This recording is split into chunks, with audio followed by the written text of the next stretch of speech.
नमस्कार दोस्तों, मैं इंद्रजीत यादव, सहायक आचार्य हिंदी, राजकीय महाविद्यालय बहरोड, बीए पार्ट तृतीय वर्ष के प्रथम प्रश्न पत्र की इस कक्षा में आप सबका हार्दिक स्वागत करता हूं। दोस्तों, हमने पूर्ववर्ती कक्षा में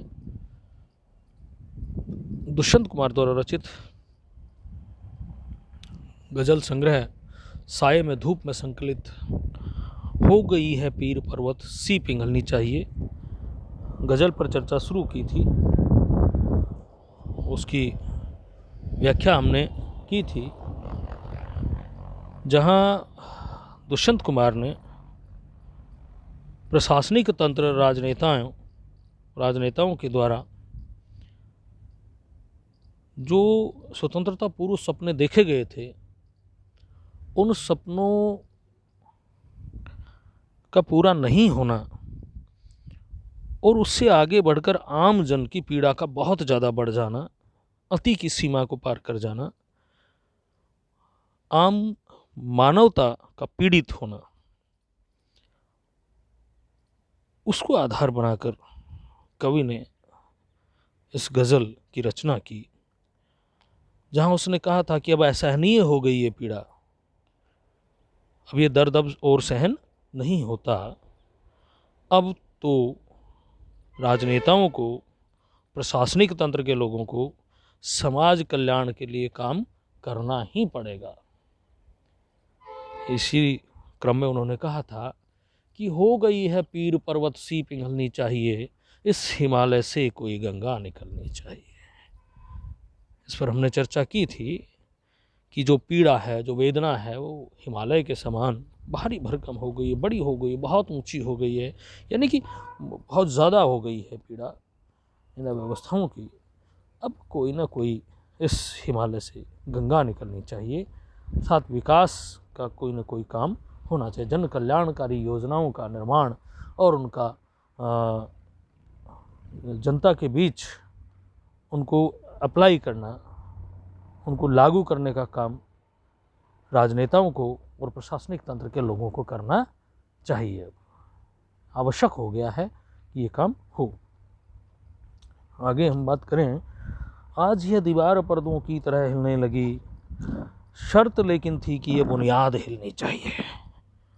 आज यह दीवार पर्दों की तरह हिलने लगी, यानी कि आपस में आमजन के बीच जो नफरत की दीवार है, जो शोषण और भ्रष्टाचार की दीवार है, वो पर्दों की तरह हिलने लगी है। जैसे पर्दे होते हैं, हिलते रहते हैं हवा के झोंके के साथ। यानी कि समाज में सारी समस्याएं, समस्त प्रकार की विसंगतियां आज भी विद्यमान हैं। इन विसंगतियों का निराकरण होना चाहिए था, इन विसंगतियों को जड़ से खत्म कर देना चाहिए था। जिस समय स्वतंत्रता पूर्व जो वादे किए गए थे, उनमें यही था कि इन समस्त समस्याओं का निराकरण कर आम जन के लिए, आम जन के मंगल के लिए काम होगा, सरकार आम जन के लिए मंगल के लिए काम करेगी। लेकिन ऐसा नहीं हुआ। कहीं ना कहीं कह रहा है कि आज यह दीवार पर्दों की तरह हिलने लगी, शर्त लेकिन थी कि ये बुनियाद हिलनी चाहिए, यानी कि उसकी नींव, बुनियाद मतलब नींव, उसकी नींव को हिला देना चाहिए, उन समस्याओं को जड़ से खत्म करना चाहिए था। भ्रष्टाचार है, रिश्वतखोरी है, आम आदमी की दीनहीन दशा के लिए किसी कल्याणकारी योजना का बनना है, ये सारी चीज़ें होनी चाहिए थी। भ्रष्टाचार वगैरह को समाप्त करना चाहिए था, आम जन के कल्याण के लिए काम होना चाहिए था।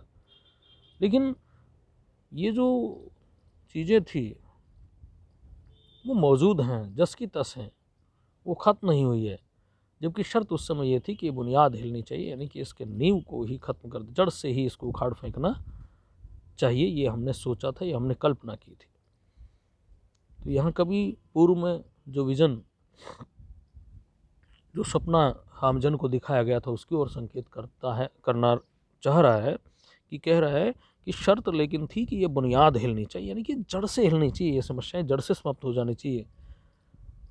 प्रशासनिक तंत्र में जो विकार हैं, जो सामाजिक कुरीतियाँ हैं, रूढ़ियाँ हैं, कुछ रूढ़ परंपराएं हैं, मान्यताएं हैं, कुछ आर्थिक विसंगतियाँ हैं, कुछ राजनीतिक विसंगतियाँ हैं, इन सब को जड़ से उखाड़ फेंकना था।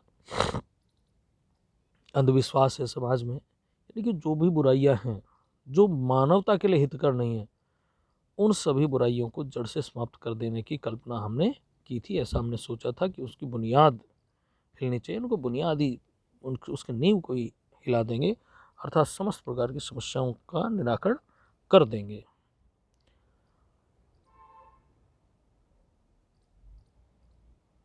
हर सड़क पर, हर गली में, हर नगर, हर गांव में हाथ लहराते हुए हर लाश चलनी चाहिए। यानी कि समाज में जो समस्याएं हैं, इन समस्याओं के विरोध में कोई खड़ा नहीं होना चाहता, कोई लड़ना नहीं चाहता। इन रूढ़ सड़ी गली मान्यताओं, परंपराओं और राजनीतिक, प्रशासनिक, आर्थिक, धार्मिक हर प्रकार की जो समस्याएं हैं, उन समस्त समस्याओं को के विरोध में हमें खड़ा होना चाहिए, आंदोलन करना चाहिए, उन व्यवस्थाओं के विरोध में खड़ा होना चाहिए कि हर सड़क पर, हर गली में, हर नगर, हर गांव में, हर सड़क पर, गली में, हर शहर में, हर गांव में हाथ लहराते हुए हर लाश चलनी चाहिए। लाश कह रहे, संकेत है कि मानव इन अव्यवस्थाओं से इतना त्रस्त हो गया, जिंदा लाश है, उससे कुछ भी कहो उससे कोई फर्क नहीं पड़ता।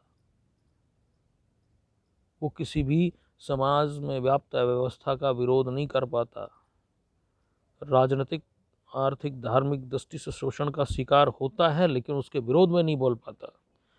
इसलिए यहाँ मानव के लिए लाश शब्द का यूज किया है कि हर लाश चलनी चाहिए। व्यंग है उस व्यवस्था पर, व्यंग है उस मानव संतति पर जो अपने अधिकारों के लिए लड़ना नहीं जानती, जो बराबर समाज के जो नियामक लोग हैं उन सबके शोषण का शिकार हो रही है। जो सड़ी गली मान्यताएं, जो अंधविश्वास, जो परंपरा से चले आ रहे हैं, उनके कारण शोषण का शिकार हो रही है।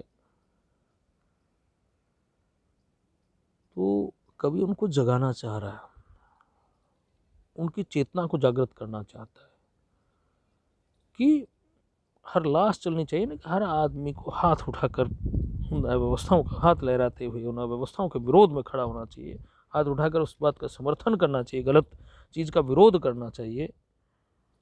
तो यहाँ कवि है वो सामाजिक अव्यवस्था, एक तरफ तो सामाजिक अव्यवस्थाओं के कारण, निरंतर दमन के कारण व्यक्ति को जिंदा लाश बता रहे हैं। क्यों जिंदा लाश है? लाश लाश जिसमें कोई हलचल नहीं है, कुछ भी करो, कैसे भी करो, कैसे मारो पीटो, कुछ करो, उसको कोई फर्क नहीं पड़ता। तो मनुष्य भी इन व्यवस्थाओं से निरंतर जूझने के कारण कहीं न कहीं इस अवस्था में पहुंच गया कि कोई उसके साथ कुछ भी करे, अन्याय करे, अत्याचार करे, उसका दमन करे, उसका शोषण करे, आदमी कुछ भी नहीं कहता। किसी भी प्रकार की अव्यवस्था के विरोध में व्यक्ति खड़ा नहीं होता। इसलिए कभी कहता है कि हाथ लहराते हुए हर लाश चलनी चाहिए, कि जो मानव रूपी जो लाश है, इसको इन अव्यवस्थाओं के विरोध में खड़ा होना पड़ेगा और हाथ लहराते हुए इन अव्यवस्थाओं के विरोध में प्रदर्शन करने होंगे, लड़ाई लड़नी पड़ेगी, अपनी अव्यवस्थाओं का सामना करना पड़ेगा खुद मानव को। तो उक्त पदों में कवि ने एक तरफ तो कहा है कि दीवार पर्दों की तरह हिलने लगी, शर्त थी बुनियाद हिलनी चाहिए, यानी कि बुनियादी तौर पर इन समस्याओं को समाप्त करने की बात थी, लेकिन ऐसा कुछ भी नहीं हुआ है। वो बड़ी समस्या है। और उस समस्या का दूसरा बड़ा कारण खोजा है दूसरी ही गज़ल में, कि दूसरी लाइनों में, कि लाश है, ये लोग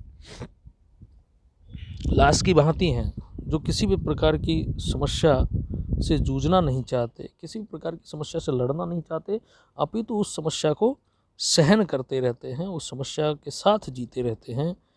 यहाँ कवि उन लोगों को जागृत करना चाह रहा है कि खड़े हों और इस अव्यवस्था के विरोध में अपना सर्वस्व दें, ताकि इन समस्याओं का निराकरण किया जा सके। धन्यवाद दोस्तों, आज की कक्षा में इतना ही। कल फिर मिलते हैं।